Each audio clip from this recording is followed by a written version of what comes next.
kulanti wanaagsan daawadayaal kuna soo dhawaada wararkii ugu dambeeyay ee Soomaaliya qodobada aad ku daawan doontaan wararkeenana waxaa kamid ah wararkii ugu dambeeyay madaxweynaha hore Shariif Sheekh Axmed oo Muqdisho ka bilaabay arin culus oo ka dhanaa madaxweyne Xasan Sheekh iyo Shariif Sheekh Axmed oo u yeeray xildhibaanada Hawiye xilli kulan xasaasi ah uu ka dhacay hoyga uu ka degay magaalada Muqdisho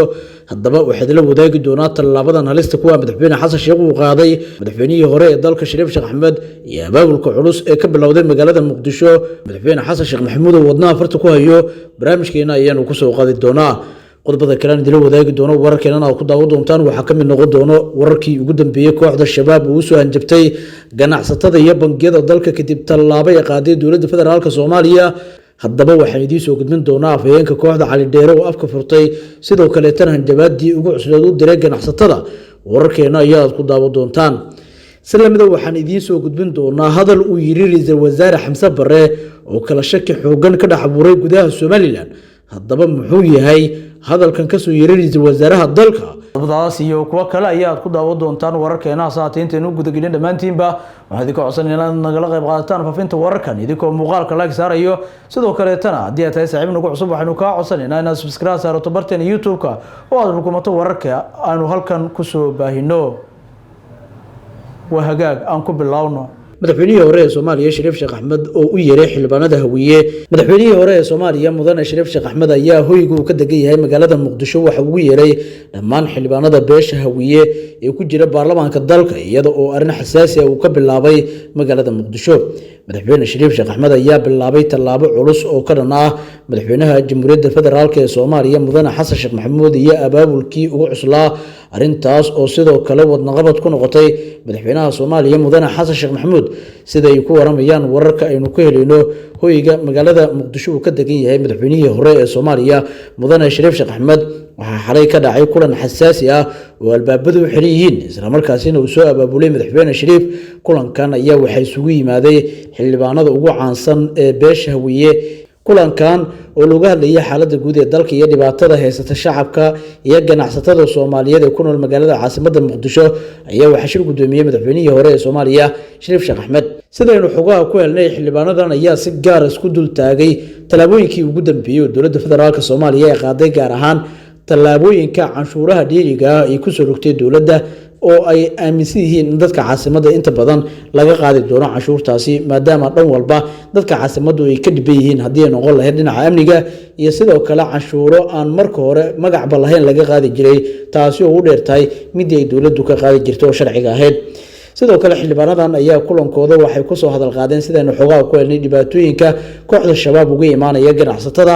kuwaasi oo bilaabay burburinta goobaha ganacsi ee leeyihiin ganacsatada beelweynta Hawiye iyo hanjabaadyo ay u diraan marka la eego ganacsatada beesha Hawiye madaxweynihii hore ee Soomaaliya mudane Shariif Sheekh Axmed oo kulankaasi ka jeediyay khudbad dheer oo uu kaga hadlay arrimo badan ayaa waxa la sheegay in ay wacd ay ku galeen xildhibaanada Hawiye iyo madaxweyne Shariif inay qaadaan talaabooyin cadcad oo ka dhan ah dowladda madaxweyne Xasan Sheekh Maxamuud si baa la yiri dhibaatooyinka lagaga badbaadiyo shacabka caasimadda dhibaatooyinkaas ay kamid yihiin canshuuraha tirabeelka ay dowladda soo rogtay maadaama hadda dowladda federaalka Soomaaliya aanay awood u lahayn sida xoguhu ay tilmaamayaan inay canshuurtii ay soo rogtay ka hirgeliso maamulada Puntland iyo sidoo kale Jubbaland oo ka hor yimaaday saacadna u diiday in uu dhaqan galo amarka dowladda la xiriira canshuurta 5% ah ee lagaga qaadayo lacagaha danadeysan sida AFC-da iyo sidoo kale adeegyada kale ee lacagaha internetka la isugu xawilo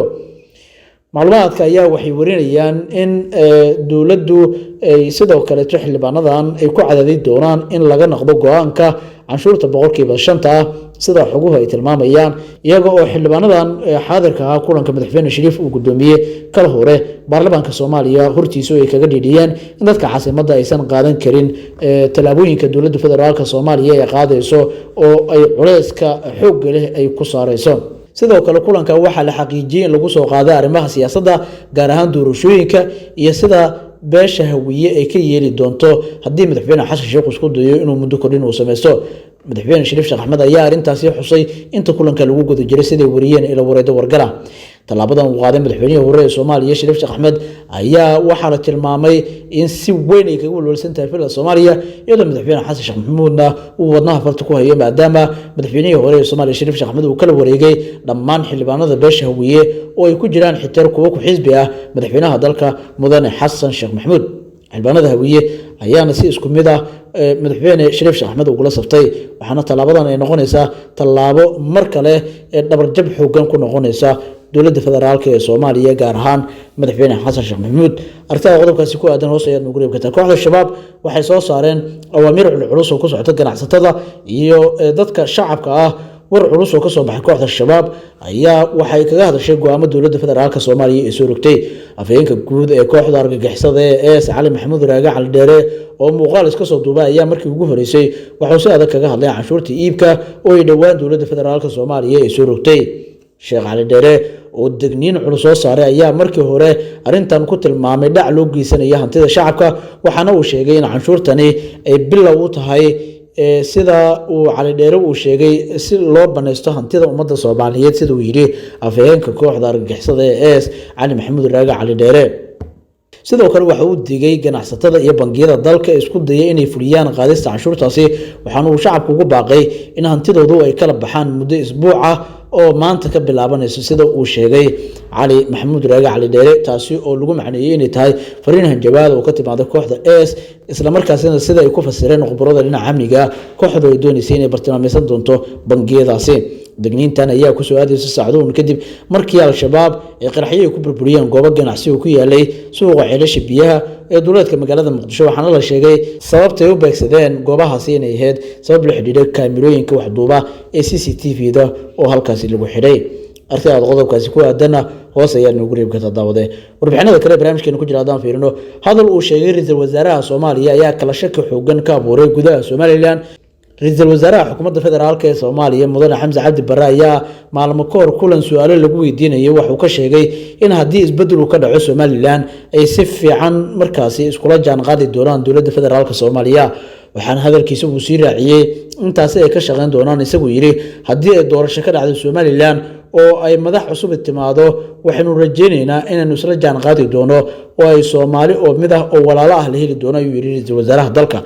hadalkan oo durba kala shaki xoogan ka abuuray gudaha Somaliland ayaa la soo warinayaa in xukuumadda Somaliland musharaxa xisbiga wadani ka dalbatay inuu cadeeyo mowqifkiisa xilli uu xirsi xaaji oo ah rag ugu culus xisbiga uu ku tilmaamay riyo maalmeed warka xukuumadda dowladda dhexe ee Soomaaliya ka soo yeeray hase ahaatee Cabdinaasir Buuni oo hadda ah wasiirka xiriirka golayaasha iyo arrimaha dastuurka Somaliland ayaa ku dooday fariinta ra'iisul wasaare Xamza Barre inaysan ku socon xirsi oo ay tahay mid toos u taabanayso ciro sidaas darteedna aysan jawaabta xirsi kaliya ku filneen hadalkaasi sida uu yiri